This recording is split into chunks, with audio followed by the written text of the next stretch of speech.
সুপ্রভাত সকল প্রিয় ছাত্রছাত্রীদেরকে। আশা করি তোমরা সবাই খুব ভালো আছো। আমি ভূগোল বিষয়ের শিক্ষক মানস স্যার, আমিও খুব ভালো আছি। তোমরা বিগত বেশ কিছুদিন ধরে বিভিন্ন অধ্যায় সম্পর্কে আলোচনা শুনছো, অর্থাৎ লাস্ট কয়েকটি ক্লাসে আমরা কিন্তু হিমবাহের বিভিন্ন ক্ষয়কাজ সম্পর্কিত যে ভূমিরূপগুলো সেগুলো সম্পর্কে আমরা ইতিমধ্যে আলোচনা করে ফেলেছি। হিমবাহ কি কি কাজ করে? ক্ষয় কাজ করে, বহন কাজ করে, আর তার সাথে সাথে সঞ্চয় কাজ করে থাকে। আমরা প্রথমেই একটা কাজ করি যে তোমরা পূর্বের দিনে যে ক্লাসটা আমরা আলোচনা করেছিলাম সেখান থেকে তোমরা কে কতটা ভালোভাবে নিজেদেরকে প্রস্তুত করতে পেরেছো, সঠিক প্রশ্ন উত্তরগুলো নিজেরা কিভাবে আলোচনা করেছো, নিজেরা কিভাবে জানতে পেরেছো, শিখতে পেরেছো, সেটা আমি একটু প্রথমে যাচাই করে নেব, ঠিক আছে? তারপরে আমরা আজকের দিনের মূল যে আলোচনার বিষয়বস্তু থাকবে সেইটা সম্পর্কে আমরা বিস্তারিত আলোচনা করব। তাহলে সবাই একটু প্রস্তুত হয়ে নাও। আমি তোমাদের থেকে একটু সবার থেকে প্রশ্ন উত্তর জিজ্ঞাসা করব, দেখি কে কতটা ভালোভাবে পারে। প্রথমে আমাকে বলো, গ্রাবরেখা কাকে বলে? হ্যাঁ বলো, গ্রাবরেখা কাকে বলে? আচ্ছা, এই গ্রাবরেখা কি? যে বিভিন্ন আয়তনের শিলাখণ্ড যখন এই উপত্যকা, তাহলে এই বিভিন্ন উপত্যকার পাশে যে বিভিন্ন হিমবাহের সঙ্গে বাহিত নুড়ি, কাঁকর, পলি, বালি, সেগুলো যখন স্তূপ আকারে সঞ্চিত হয়, সঞ্চিত হয়ে যে ভূমিরূপের সৃষ্টি হয় সেটাকে কি বলা হচ্ছে? গ্রাবরেখা বলা হচ্ছে। আচ্ছা দেখো, এখানটায় আমি যে প্রশ্নগুলো প্রথমেই দিয়েছি এই প্রশ্নগুলো কিন্তু আমি পূর্বের ক্লাসেই তোমাদের সামনেই আমি রেখেছিলাম এবং বলেছিলাম এই নির্দিষ্ট প্রশ্নগুলো সবাই টেক্সট বই থেকে একটু ভালোভাবে দেখে আসবে। আমি পরবর্তী ক্লাসে এইখান থেকে প্রশ্ন জিজ্ঞাসা করব। তো সেইখান থেকেই আমি তোমাদেরকে প্রশ্ন জিজ্ঞাসা করছি, কোনো বাইরে থেকে প্রশ্ন জিজ্ঞাসা করছি না, ঠিক আছে? আচ্ছা, গ্রাবরেখার শ্রেণী বিভাগ যদি করতে বলা হয়, তাহলে গ্রাবরেখার শ্রেণী বিভাগ অর্থাৎ কয়টি ভাগে গ্রাবরেখাকে বিভক্ত করা হয় কি বলবে বলো? 6টি ভাগে এই গ্রাবরেখাকে বিভক্ত করা যায়, তাই তো? একদম শুরুতে কি ছিল বলো, আমাকে কেউ একজন বলো। শুরুতে ছিল একদম পার্শ্ব গ্রাবরেখা, 1 নম্বর। 2 নম্বর কি ছিল বলো? মধ্য গ্রাবরেখা, ভেরি গুড। 3 নম্বর প্রান্ত গ্রাবরেখা, খুব ভালো। 4 নম্বর ভূমি গ্রাবরেখা। আচ্ছা, তারপরে 5 নম্বর ছিল হিমাবদ্ধ গ্রাবরেখা, আর 6 নম্বর ছিল হিমতল গ্রাবরেখা। খুব সুন্দর হয়েছে, সবাই খুব ভালোভাবে একটু দেখেছে, বলতে পারছে, খুব ভালো। আচ্ছা, এখান থেকে আরো একটু প্রশ্ন জিজ্ঞাসা করি, সেটা হচ্ছে যে হিমরেখা এবং এই গ্রাবরেখা, এই হিমরেখা গ্রাবরেখার মধ্যে কি কি পার্থক্য লক্ষ্য করা যায়? কি কি পার্থক্য লক্ষ্য করা যায় বলো আমাকে 1, 2, 3 করে।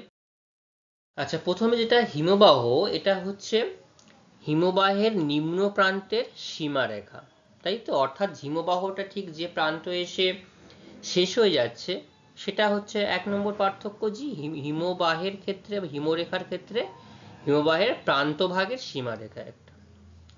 আর গ্রাবরেখা কি? হিমবাহের সঞ্চয়জাত একটি ভূমিরূপ, যেটা প্রাচীরের মতো, তাই তো? প্রাচীরের মতো একটা অংশ লক্ষ্য করা যায়, সেটা হচ্ছে হিমবাহের সঞ্চয়জাত ভূমিরূপ। আচ্ছা, আর একটা পার্থক্য আমাকে কেউ বলো। এই হিমরেখার শেষে কিন্তু হিমবাহ গলে গিয়ে জলধারার সৃষ্টি হতে পারে বা জলধারার সৃষ্টি হয়, তাই তো? আর গ্রাবরেখার ক্ষেত্রে এখানে জলধারার সেরকম অর্থে কোনো লক্ষ্য করা যায় না, হিমবাহের জলধারা, ঠিক আছে? এই পার্থক্য। আচ্ছা, এরপরে আমাকে বলো, রসে মতানে কাকে বলে? কে বলতে পারে রসে মতানে কাকে? হ্যাঁ বলো, হ্যাঁ, এটা হিমবাহের ক্ষয়কার্যের ফলে গঠিত একটি ভূমিরূপ, তার নাম হচ্ছে রসেমতানে। এখানে মনে রাখতে হবে দুটো দিকের কথা, একটা হচ্ছে তোমার প্রতিবাদ অংশ আর একটা হচ্ছে অনুবাদ অংশ। তাহলে কোন অংশ মসৃণ থাকে আমাদের? প্রতিবাদ অংশ কিন্তু মসৃণ থাকে এবং ক্রমঢালু থাকে, আর অনুবাদ অংশ এবড়ো খেবড়ো অংশ থাকে, তাই তো? তাহলে অপর প্রান্ত যে অনুবাদ ঢাল রয়েছে, সেই অনুবাদ ঢাল কেমন রয়েছে? এবড়ো খেবড়ো খাঁজ কাটা প্রকৃতির রয়েছে। তাহলে একটা অংশ মসৃণ মৃদু ঢালু, অপর অংশ খাড়া ঢাল এবং এবড়ো খেবড়ো যে অংশ, এই যে ভূমিরূপটা লক্ষ্য করা যাচ্ছে, এই ভূমিরূপকেই আমরা বলছি রসে মতানে, তাই তো? আচ্ছা, এইরকম ভাবে হিমবাহের ক্ষয়কাজের দ্বারা অনেকগুলো ভূমিরূপ আমরা লক্ষ্য করতে পেরেছি এবং এর উৎপত্তি প্রক্রিয়া যেটা বললাম, এবং এর সাথে তোমাদেরকে চিত্র সহ বর্ণনা করতে হবে যে রস্যমতানের যে চিত্রটা আমি তোমাদেরকে পূর্বের দিন আমি তোমাদের দেখিয়েছিলাম, যে নির্দিষ্ট এই চিত্র দ্বারাই তোমাদেরকে বোঝাতে হবে যে এইটা একটা রস্যমতানে। ঠিক আছে? আচ্ছা, এরপরে টিলা ও পুচ্ছ কাকে বলে কেউ বলতে পারবে? হ্যাঁ বলো, টিলা ও পুচ্ছ। হ্যাঁ, একদম ঠিক বলছে যে পাশাপাশি যদি নরম শিলা এবং কঠিন শিলা অবস্থান করে। আচ্ছা, তারপরে বলো, হিমবাহের গতিপথে প্রথম যদি কঠিন শিলা পড়ে, তাহলে সেই কঠিন শিলা কি হয়? হিমবাহের ক্ষয়কাজ দ্বারা সেভাবে ক্ষয়প্রাপ্ত হয় না, কিন্তু উচ্চ দণ্ডায়মান রূপে, কঠিন শিলা রূপে, ঢিবি রূপে দাঁড়িয়ে থাকে, সেটাকে আমরা বলছি টিলা, তাই তো? আর এই কঠিন শিলার ঠিক পেছনে যদি নরম শিলার অবস্থান লক্ষ্য করা যায়, যেটা তার উপর দিয়ে হিমবাহ যাওয়ার জন্য কি হচ্ছে, সেটা মৃদু ঢালু হচ্ছে এবং অল্প ঢালু হয়ে যাচ্ছে এবং অনেকটা দীর্ঘ অংশ জুড়ে বিস্তৃত, বা অনেকটা দীর্ঘ জায়গা জুড়ে সেটা অবস্থান করছে, এই সমগ্র ভূমিরূপকে একসঙ্গে টিলা ও পুচ্ছ বলা হচ্ছে। ঠিক আছে, বোঝা গেল তাহলে? তোমরা তো আগের দিনই বুঝেছো, আজকে জাস্ট তোমরা বলছো, আমি সেই সম্পর্কে আরেকটু ভালো করে তোমাদেরকে বলে দিচ্ছি। আচ্ছা আচ্ছা, এবার বলো তো, ফিওর্ড কাকে বলে? ফিওর্ড কাকে বলে বলো? আচ্ছা, উচ্চ অক্ষাংশে উপকূল অঞ্চলে, ঠিক আছে? তাহলে অক্ষাংশটা উচ্চ হতে হবে, আপনার হিমবাহ মানেই সেখানে উচ্চ অক্ষাংশ অবশ্যই বরফের স্তর। উচ্চ অক্ষাংশে হিমবাহযুক্ত অঞ্চলে সমুদ্রপৃষ্ঠ অপেক্ষা গভীর এবং খাড়াই ঢাল, এই যে খাড়াই ঢাল সংলগ্ন যে অবস্থানটা লক্ষ্য করা যায়, এবং এখানে যদি হিমবাহ দ্বারা জল দ্বারা একটা হ্রদের সৃষ্টি হয়, সেই অংশটাকে আমরা কিন্তু ফিওর্ড বলতে পারবো। আচ্ছা, তাহলে যেটা একটু গভীর হবে, অনেকটা দৈর্ঘ্যে প্রশস্ত, অনেকটা বৃহৎ হবে, সেই হিমবাহ গলা জল যখন গড়ে উঠবে, সেটাকে আমরা বলছি ফিওর্ড। আর যখন অগভীর এবং ক্ষুদ্র হবে, তার আকৃতিটা ক্ষুদ্র হবে, তখন তাকে আমরা বলছি কি বলি? ফিয়ার্ড বলি। Very good. আচ্ছা বলো তো, ফিওর্ডের দেশ কোন দেশকে বলা হয়? ফিওর্ডের দেশ নরওয়েকে বলা হয় ফিওর্ডের দেশ। আর ফিয়ার্ডের দেশ কাকে বলা হয়? সুইডেনকে বলা হয় ফিয়ার্ডের দেশ। খুব ভালো। আচ্ছা দেখো, এইরকম ভাবে অনেকগুলো প্রশ্ন তোমাদেরকে দিয়েছিলাম, সবকটা প্রশ্ন হয়তো আমি তোমাদেরকে জিজ্ঞাসা করতে পারলাম না, কিন্তু তোমরা সবাই খুব ভালোভাবে উত্তর দিয়েছো। এবার আমরা পরবর্তী ক্লাস, যেটা আজকের যে ক্লাস মূল আলোচনার বিষয়বস্তু, সেটা আমরা এবার আলোচনা করব। ঠিক আছে? তো এখানে যদি কারোর কোথাও কোনো সমস্যা থাকে এই অংশে, তাহলে তোমরা কিন্তু অবশ্যই আমাকে জিজ্ঞাসা করবে। আচ্ছা, এই যে অংশ দেখো, এতদিন আমরা কিন্তু জেনে এসেছি হিমবাহের ক্ষয়কাজ দ্বারা গঠিত ভূমিরূপ, তারপর হিমবাহের বহন কাজ দ্বারা, অর্থাৎ যেটা আমরা বলি গ্রাবরেখা।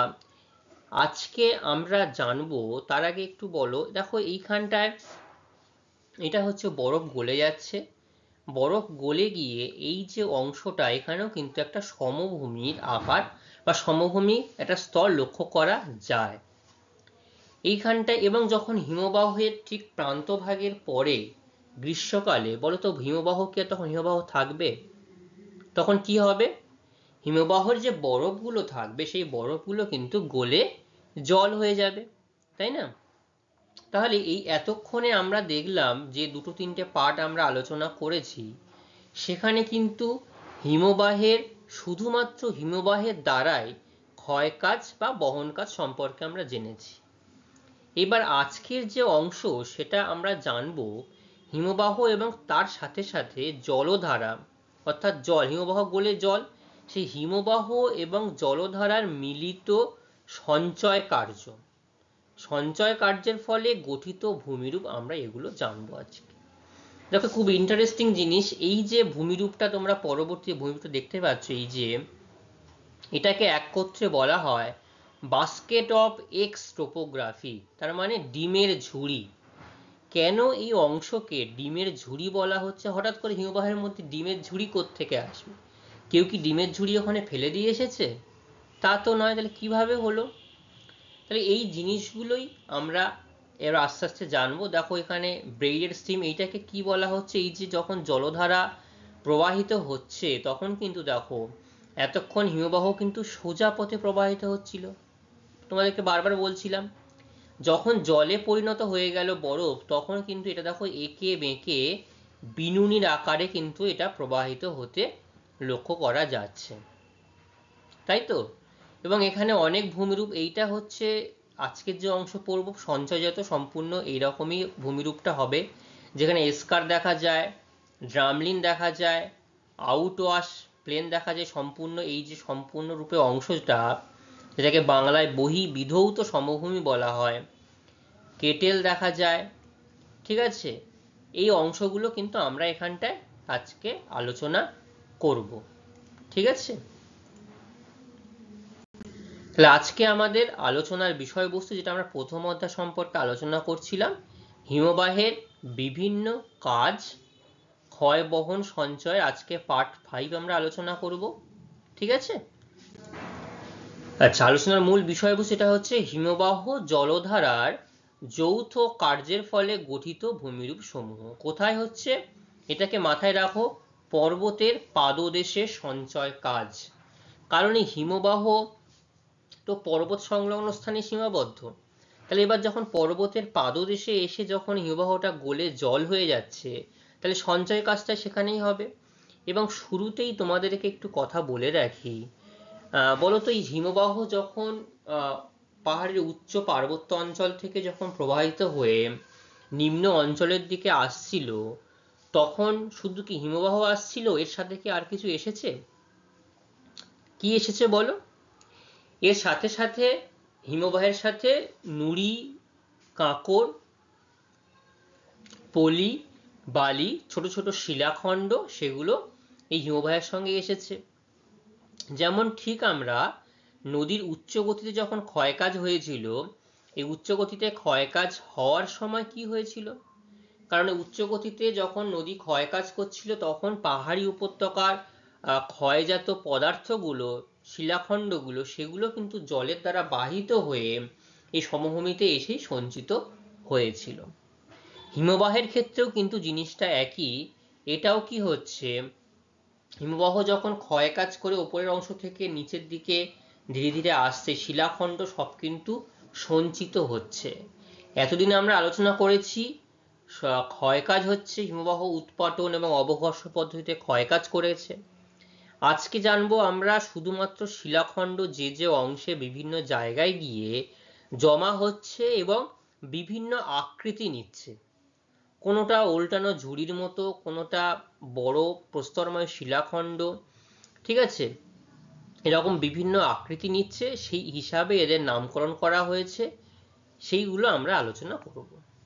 তাহলে দেখো কি বলছে, পর্বতের পাদদেশে ও নিম্নভূমিতে, হিমবাহের পর্বতের উঁচু অংশ থেকে, তাহলে যে উঁচু অংশ থেকে বিভিন্ন আকারের যে শিলাখণ্ডগুলো একসঙ্গে জমা করছে এবং হিমরেখার নিচে হিমবাহ গলা জল যেটা পুষ্ট হচ্ছে হিমবাহ গলা জল এবং সৃষ্ট জলধারা, ঠিক আছে, এই পদার্থগুলিকে আকার অনুসারে অর্থাৎ বিভিন্ন আকার হচ্ছে, কোথাও ছোট হচ্ছে কোথাও বড় হচ্ছে, আবার জলের দ্বারা দূরের দিকে সূক্ষ্ম কণা সঞ্চয় হচ্ছে। স্বাভাবিকভাবে যদি জলের প্রবাহ অনেক বেশি গতিবেগ থাকে তাহলে বড় বড় পদার্থগুলো দূরে সরে যাবে, কিন্তু জলের প্রবাহ যদি কম থাকে তখন কি হবে, সূক্ষ্ম পলিবালি কণাগুলো তখন দূরে গিয়ে জমা হবে এবং জমা হয়ে কি হচ্ছে, বিভিন্ন প্রকার ভূমিরূপ সৃষ্টি হচ্ছে।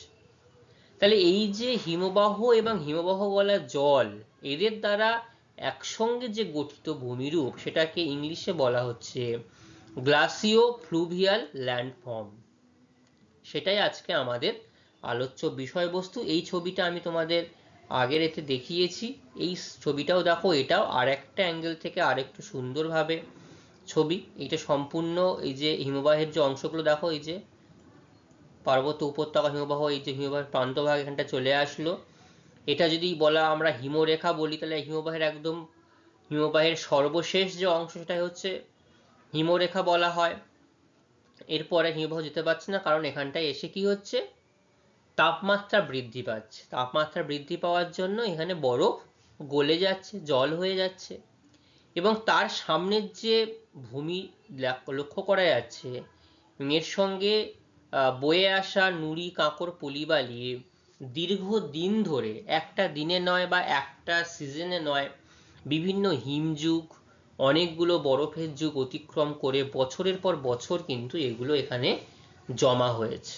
জমা হয়ে এই অংশগুলো এস্কার, ড্রামলিন, দেখো এই যে উল্টান ঝুড়ির মতো, কেটেল লেক যেটা কেটেল হ্রদ, আউটওয়াশ প্লেন, সমভূমি, এই যে সমভূমি দেখো সম্পূর্ণ, এইগুলো আমরা লক্ষ্য করতে পারছি।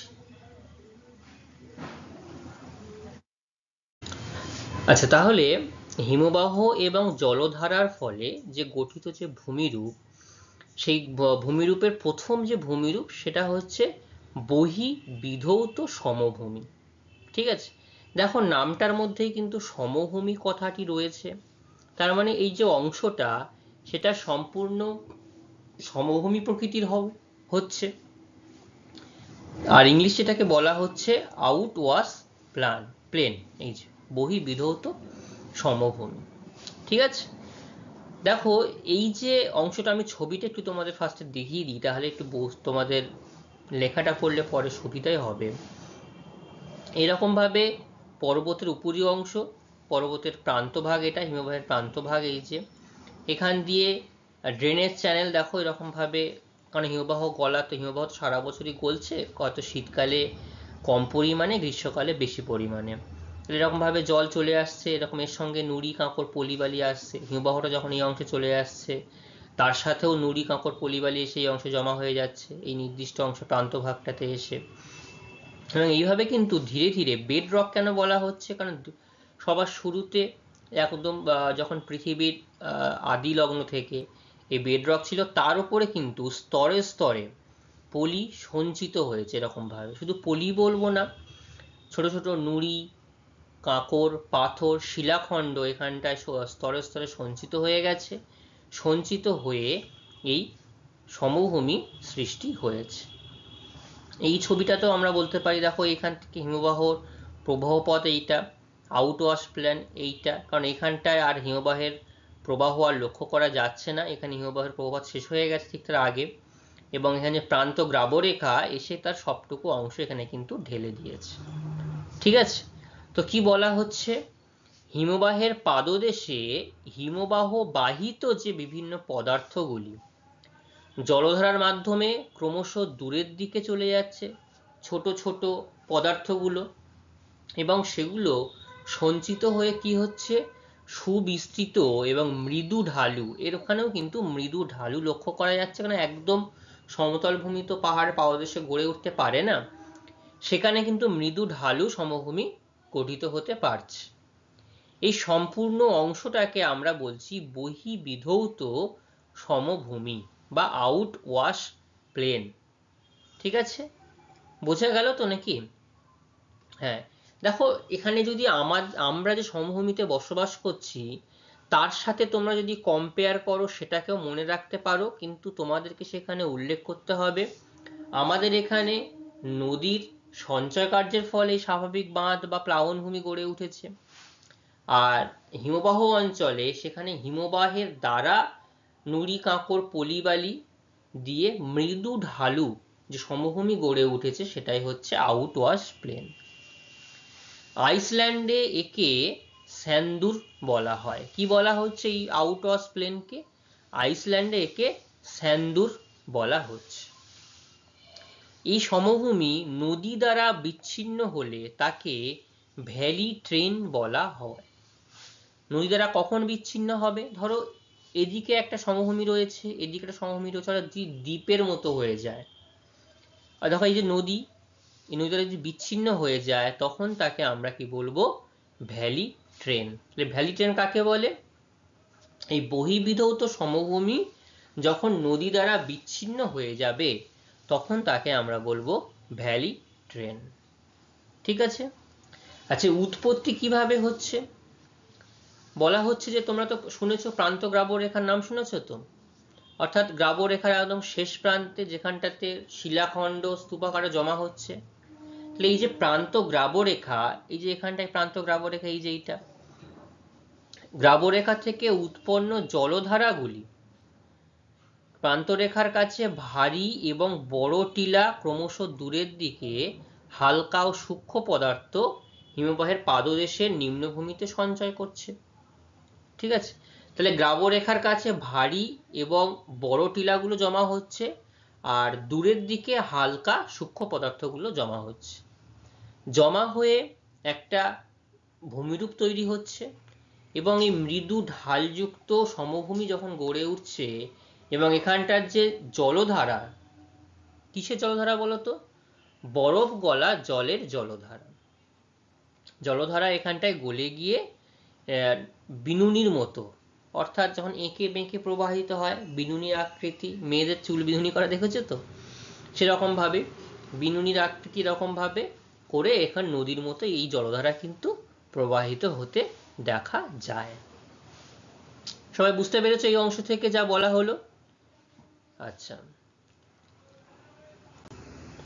এবার এই হিমবাহ এবং জলধারার মিলিত কার্যের ফলে যে দ্বিতীয় ভূমিরূপ আমরা আলোচনা করব তার নাম হচ্ছে ড্রামলিন। দেখো নামের মধ্যেই একটা আমরা ড্রামলিন বলা হচ্ছে। ছবিটা দেখো, এই ছবিটাতেই বলা হচ্ছে বাস্কেটস অফ এগ টোপোগ্রাফি, ডিমের ঝুড়ি, অনেকগুলো ডিমের ঝুড়ি, অর্থাৎ ওল্টানো ডিমের ঝুড়ি। ঠিক আছে, এইটা যদি ড্রামলিন হয় এবং তার বাস্তব রূপ ঠিক এইরকম, দেখো এইরকম ভাবেই দেখতে বাস্তবে, অর্থাৎ সমভূমির মাঝখানে যদি কোনো উঁচু টিলা লক্ষ্য করা যায় সেটাই হচ্ছে কিন্তু ড্রামলিন। কিভাবে গড়ে উঠছে এটা? তাহলে হিমবাহ বাহিতই বিভিন্ন নুড়ি কাঁকর পলি বালি এগুলো নিম্নভূমিতে একসঙ্গে সঞ্চিত হচ্ছে, সঞ্চিত হয়ে সারিবদ্ধভাবে উল্টানো নৌকা বা ডিম আকৃতি যে টিলা ইতস্তত ছড়িয়ে থাকে বা ছড়িয়ে যায় তাকে কিন্তু ড্রামলিন বলা হয়। তাহলে এই যে ভূমিরূপটাই, ভূমিরূপটা দেখে মনে হচ্ছে যেটা উল্টানো নৌকার মতো মনে হচ্ছে না দেখতে অনেকটা? অর্থাৎ এই দিকটা একটু ঢালের পরিমাণটা অনেকটা মৃদু, এদিকটা একটু মাত্র খাড়াই ঢাল, কিন্তু ভূমিরূপটার প্রায় দুদিকেই কিন্তু মসৃণ ভাব লক্ষ্য করা যাচ্ছে। ঠিক আছে, এবং আমরা শুরুতেই কি বলেছিলাম বলতো? শুরুতেই বলেছিলাম এই যে নুড়ি কাঁকর পলি সঞ্চিত হয়ে আকার আকৃতি বিভিন্ন রকম হয়। তাহলে আকার আকৃতি বিভিন্ন রকম হয় বলে বিভিন্ন রকম নাম দেওয়া হয়েছে। প্রথমটা বলা হলো সমভূমি মৃদু ঢালু থাকে বলে বহির্বিধৌত সমভূমি বলা হলো। এটা কি হচ্ছে? এটাও কিন্তু একই পরিমাণ নুড়ি কাঁকর পলিবালি সঞ্চিত হচ্ছে, সঞ্চিত হয়ে এটা কেমন হলো? উল্টানো নৌকা, তাকে আমরা কি বলছি? ড্রামলিন। এই ড্রামলিন এই যে উচ্চতাটা, এই উচ্চতাটা কতটা হবে? 30 থেকে 60 মিটার এর উচ্চতা হতে পারে, অর্থাৎ এইখান থেকে এই উচ্চতাটা 30 থেকে 60 মিটার।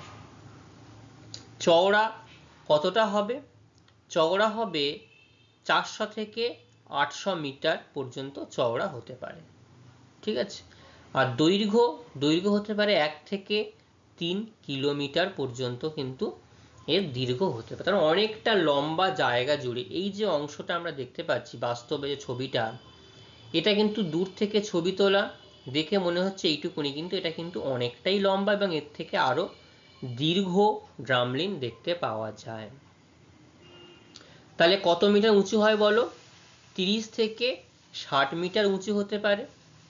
চওড়া কত হবে? 400 থেকে 800 মিটার। আর দৈর্ঘ্য কত হবে? 1 থেকে 3 কিলোমিটার দৈর্ঘ্য হতে পারে। স্কটল্যান্ড এবং আয়ারল্যান্ডে এই ড্রামলিন দেখতে পাওয়া যায়। তাহলে কোথায় দেখতে পাওয়া যায়? তাহলে এখান থেকে আমরা বুঝতে পারলাম প্রত্যেকটা হিমবাহের প্রান্তভাগে কিন্তু এই ভূমিরূপ গড়ে ওঠে না। এটা তৈরি হতে গেলেও নির্দিষ্ট পরিবেশ, সেটা কোথায়? স্কটল্যান্ড এবং আয়ারল্যান্ডে গড়ে উঠতে দেখা যায়। আচ্ছা, এই বাস্কেট অফ এগ টোপোগ্রাফি কেন বলছি আমরা? তাহলে এটা তো গেল একটা ড্রামলিন। এইরকম ভাবে অসংখ্য ড্রামলিন যদি বিভিন্ন অঞ্চলে ডিম ভর্তি ঝুড়ির মতো দেখতে হয়, তখন তাকে আমরা বলবো বাস্কেট অফ এগ টোপোগ্রাফি। এই যে একটা, দুটো, তিনটে, চারটে, পাঁচটা, ছটা, সাতটা, তাহলে এখানে আমরা দেখতে পাচ্ছি 7টা ড্রামলিন উল্টে আছে, সেই জন্য একসঙ্গে একত্রে আমরা বলছি বাস্কেটস অফ এগ টোপোগ্রাফি। ঠিক আছে, বোঝা গেল এটা? আচ্ছা, এই ড্রামলিন কিভাবে গড়ে উঠছে, কিভাবে সৃষ্টি হচ্ছে?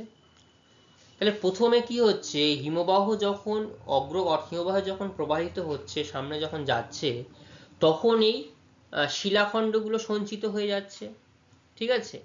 আবার পরবর্তীকালে যখন পরবর্তী সময়ে যখন আবার হিমবাহের সঙ্গে আগত বিভিন্ন শিলাখণ্ডগুলো আসছে, সেগুলো কি হচ্ছে, সেগুলো ওর উপর একসঙ্গে আবার লেগে আবার একটা বড় অংশ ধারণ করছে।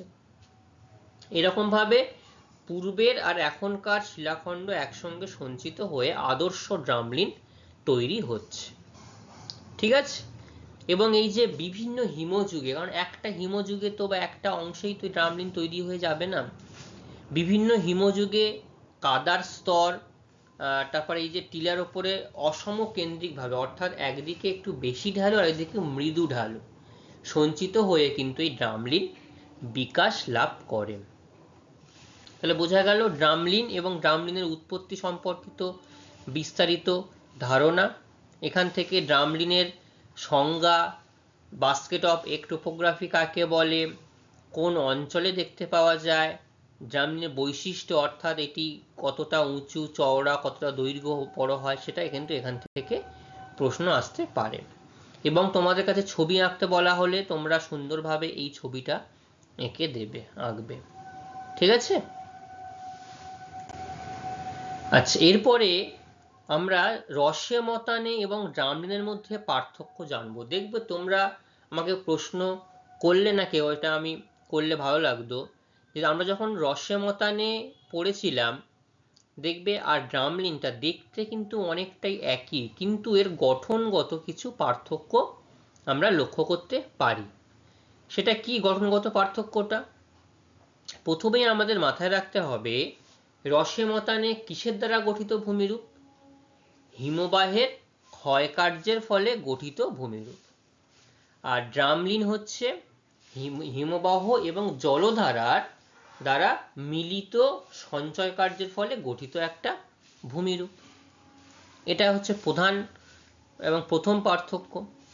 ছবিটা দেখো, তোমরা ছবিটা দেখলেই বুঝতে পারবে এখানটাতে এই যে বিভিন্ন কন্টুর লাইন এখানে আঁকা হয়েছে, তার মানে কি হয়েছে, এখানটাতে বিভিন্ন জায়গায় বিভিন্ন কিন্তু উচ্চতা লক্ষ্য করা যাচ্ছে। এখানে একটা উচ্চতা, এখানে একটা উচ্চতা, এখানে একটা উচ্চতা, এখানে একটা উচ্চতা, এখান থেকে আমরা বুঝতে পারছি তো উচ্চতার পার্থক্য লক্ষ্য করা যাচ্ছে। এবং রসেমতানে কি হচ্ছে, কঠিন শিলা দ্বারা গঠিত ঢিপির মতো শিলাস্তূপ, ঠিক আছে। আর ড্রামলিনটা হচ্ছে নুড়ি বালি দ্বারা গঠিত, ওটা কঠিন শিলা দ্বারা গঠিত ভূমিরূপ আগে থেকে হয়েছিল, সেটা মসৃণ করছে, উৎপাটন হচ্ছে। আর ড্রামলিনটা নুড়ি কাঁকর পলি বালি দ্বারা ওল্টানো নৌকার মতো একটা ভূমিরূপ হচ্ছে এই ড্রামলিন।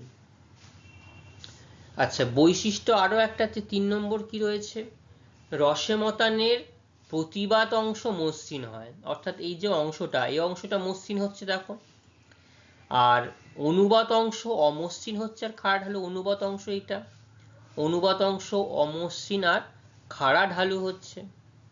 আর ড্রামলিনের ক্ষেত্রে কি হচ্ছে, প্রতিবাদ অংশ অমসৃণ, এই যে অংশটা যেটা খাড়াই আছে অমসৃণ এবং খাড়া ঢালু, আর অনুবাদ অংশ যেটা রয়েছে অনুবাদ অংশ মৃদু ঢালু, অর্থাৎ অনুবাদ অংশ এইটা মৃদু ঢালু হচ্ছে।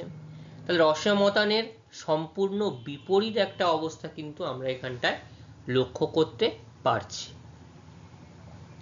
ঠিক আছে, এই গেল রসমতানে এবং ড্রামলিনের পার্থক্য। তোমাদের এই পার্থক্যটা ভীষণভাবে গুরুত্বপূর্ণ, এই পার্থক্য কিন্তু তোমাদের পরীক্ষায় আসে।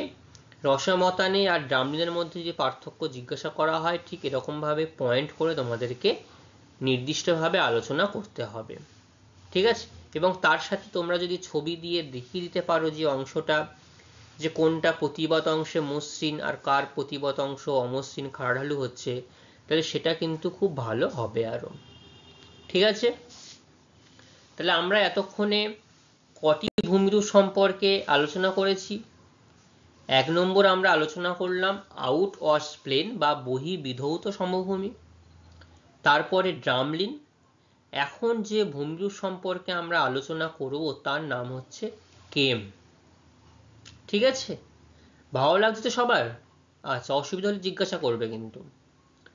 এই কেমটা কিভাবে গড়ে উঠছে, এটাও হিমবাহের একদম প্রান্তভাগে গড়ে উঠছে, প্রান্তভাগে গড়ে উঠছে এবং প্রান্তভাগে সৃষ্ট হ্রদে জলধারা বাহিত যে পদার্থ সমূহ, অর্থাৎ জলের সঙ্গে যে বিভিন্ন পদার্থগুলো ছিল সেগুলো সঞ্চিত হয়ে সমতল, যে সমতল অঞ্চল রয়েছে সেখানটায় পৃষ্ঠদেশযুক্ত ত্রিকোণাকার বদ্বীপের মতো ভূমিরূপ লক্ষ্য করা যাচ্ছে। দেখো, এই হচ্ছে কেম। জলধারার ফলে যে বিভিন্ন শিলাখণ্ডগুলো জমা হয়ে ত্রিকোণাকার বদ্বীপের মতো একটা অংশ গড়ে উঠছে। ঠিক আছে, এটাকেই বলা হচ্ছে কেম। আচ্ছা, এখানে জলধারাগুলোর কি হচ্ছে, অবলুপ্তি ঘটছে, কারণ জলধারাগুলো আর সেখানটায় থাকছে না, ঢালহীন একটা সমভূমি। এই যে ঢালহীন, সেরকম একটা ঢাল নেই। দেখো, তার পাশের অংশ দিয়ে নদী প্রবাহিত হয়েছে, এখানে ঢাল আর লক্ষ্য করা যাচ্ছে না।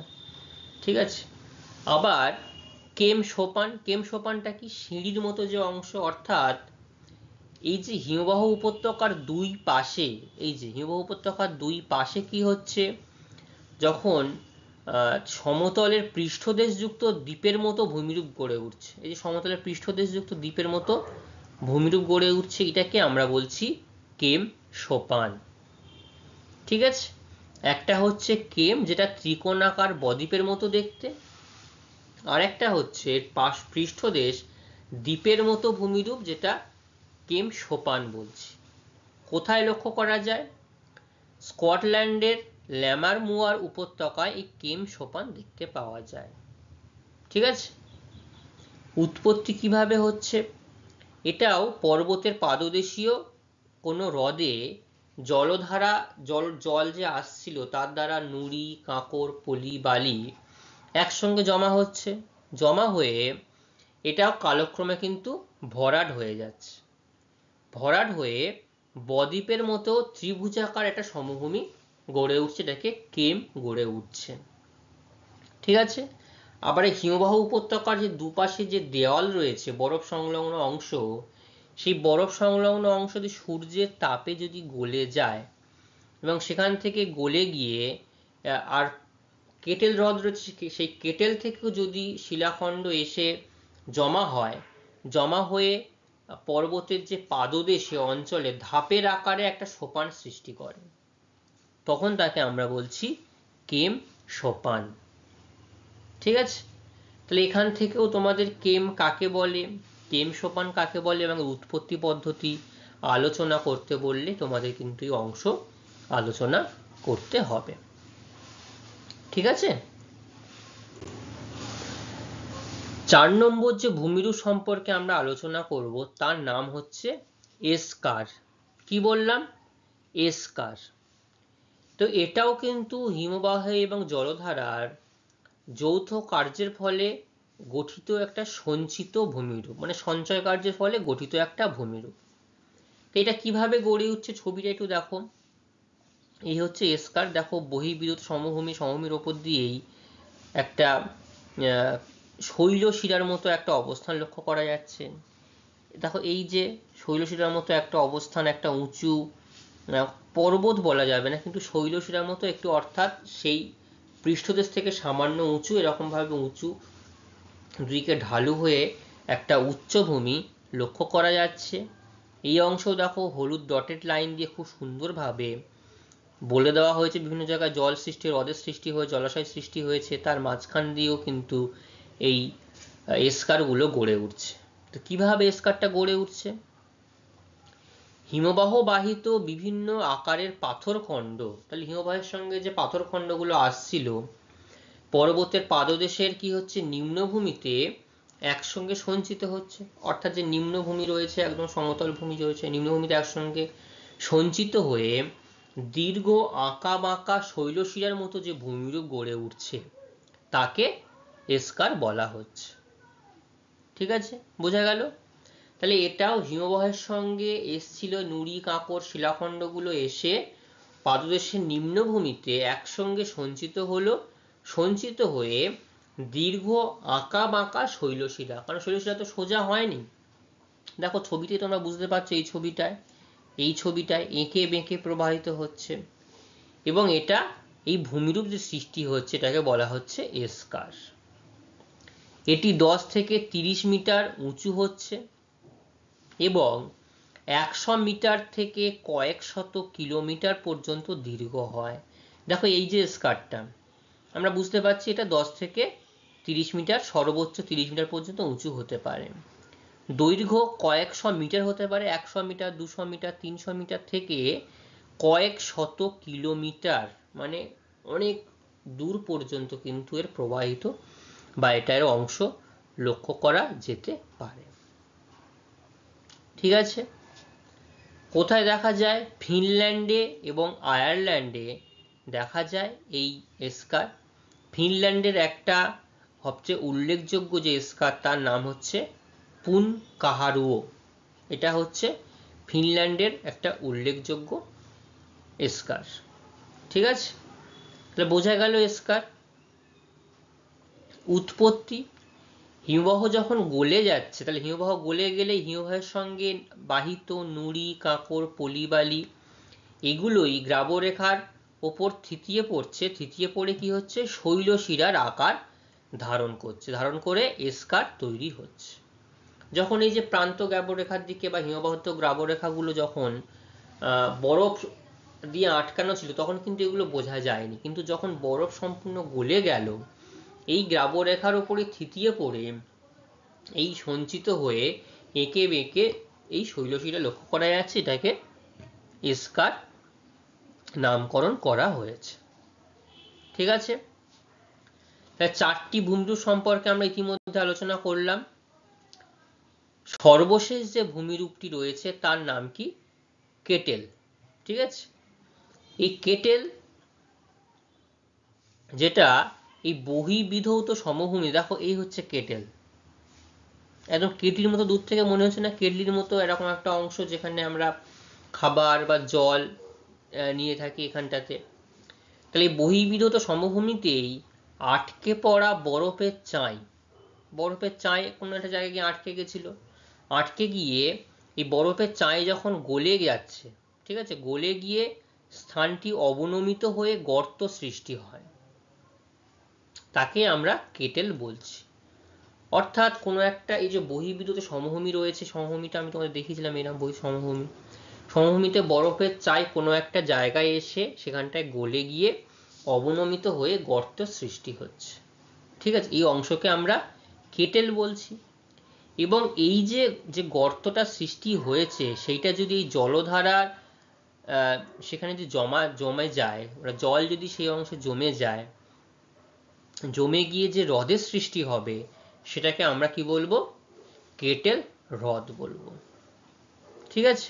এবং কেটেল হ্রদের আয়তন বা আকার খুব বিরাট বড় আকৃতির হয় না। দেখো আমি পাশে একটা বাস্তবিক কেটেল হ্রদের ছবি এখানে দেখিয়েছি, যে বরফ গলা অংশ এখানটা জমে গিয়ে, জল জমে গিয়ে একটা হ্রদের আকার ধারণ করেছে। ঠিক আছে। এই কেটেল হ্রদের তলদেশের স্তরে সঞ্চিত পলিকে কি বলা হয়? ভার্ব।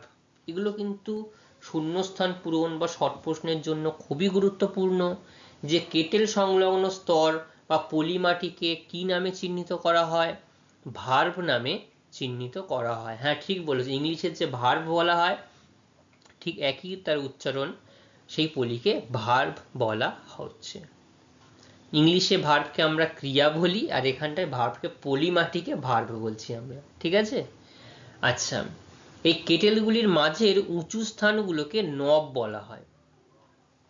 কেটেলের মাঝে যে উঁচু স্থান, দেখবে তোমরা গ্যাসের ওভেন রয়েছে, যে জিনিসটা দিয়ে গ্যাসটাকে অন অফ করে সেটাকে কি বলা হয়? নব বলা হয়। সেটাও কিন্তু ওই যে স্টিলের যে পাতটা, তার উপর থেকে কিন্তু একটা উঁচু অংশ করে লাগানো রয়েছে। তাহলে এখানেও কি বলা হচ্ছে? উঁচু স্থানগুলো। তাহলে এরকম ভাবে মনে রাখো উঁচু স্থানগুলোকে, তাহলে কি বলা হচ্ছে? নব বলা হচ্ছে। আচ্ছা, কোথায় কোথায় দেখা যায়? স্কটল্যান্ডের ওরকনি দ্বীপ আর উত্তর আমেরিকার যে প্রেইরি তৃণভূমি, সেই প্রেইরি তৃণভূমিতে কিন্তু এই কেটেল দেখা যায়। ঠিক আছে। আচ্ছা, উৎপত্তি কিভাবে হচ্ছে আমরা জেনেছি উৎপত্তি, তাও আরেকবার বলে দিই। এই বহির্বিধৌত যে সমভূমি রয়েছে, সমভূমিতে গঠনকারী পদার্থের মধ্যে অনেক সময় বরফের চাই চাপা পড়ে থাকে, এবং সেটা যখন গলে যায়, গলে গিয়ে কিন্তু একটা গর্তের সৃষ্টি হয়। ঠিক আছে। এই গর্তটিতে যখন বরফ গলা জল সম্পূর্ণভাবে সঞ্চিত হবে এবং একটা হিমবাহিক হ্রদ তৈরি হবে, তখন তাকে আমরা বলবো কেটেল হ্রদ। তাহলে কি কি বিন্দু সম্পর্কে আমরা জানলাম? 1 নম্বর আউটওয়াশ প্লেন, 2 নম্বর আমরা পড়েছি ড্রামলিন, 3 নম্বর পড়েছি আমরা কেম, 4 এসকার, আর 5 হচ্ছে কেটেল। এই হচ্ছে আমাদের সম্পূর্ণ 5টি ভূমিরূপ, যেটা হিমবাহ এবং জলধারার ফলে গঠিত ভূমিরূপ। দেখো এখানটাও দেখো, এই যে বরফ একটা চাই, যখন তুষার যুগ ছিল বরফের বড় চাই এখানটায় জমে পড়েছিল, কিন্তু দীর্ঘদিন যাওয়ার ফলে এই অংশটা এখানটা দেখো একই আকৃতির একটা গর্ত সৃষ্টি হয়ে গেছে। এই যে, আর গর্ত হওয়া মানে সেখানটায় কি হবে? জল জমবে, জল জমে সেখানটায় কেটেল হ্রদের সৃষ্টি হয়েছে।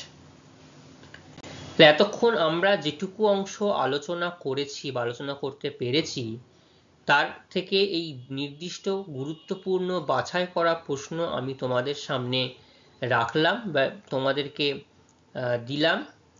এবং আমরা যখন আলোচনা করেছি তখনও অনেকগুলো প্রশ্ন আমরা আলোচনা করেছি, কিভাবে কোন প্রশ্নের উত্তরগুলো লিখতে হবে, বলতে হবে, সেগুলো আলোচনা করেছি নির্দিষ্টভাবে। ঠিক আছে। তো এই প্রশ্নগুলো তোমরা বাড়িতে খুব ভালোভাবে প্র্যাকটিস করবে, জানবে, বুঝবে।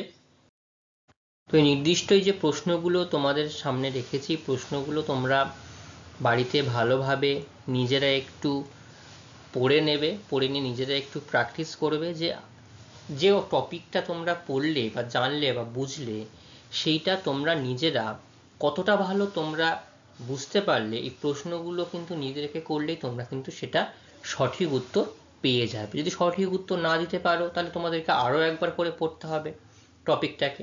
ঠিক আছে। এবং এই প্রশ্নগুলো পরবর্তী ক্লাসে আমি তোমাদেরকে আর একবার জিজ্ঞাসা করব। ঠিক আছে। আজকের ক্লাস আমাদের এই পর্যন্তই থাকবে। পরবর্তী ক্লাসে আমরা নতুন কোনো একটা অংশ নিয়ে আলোচনা করব। সবাই খুব ভালো থাকবে। Thank you.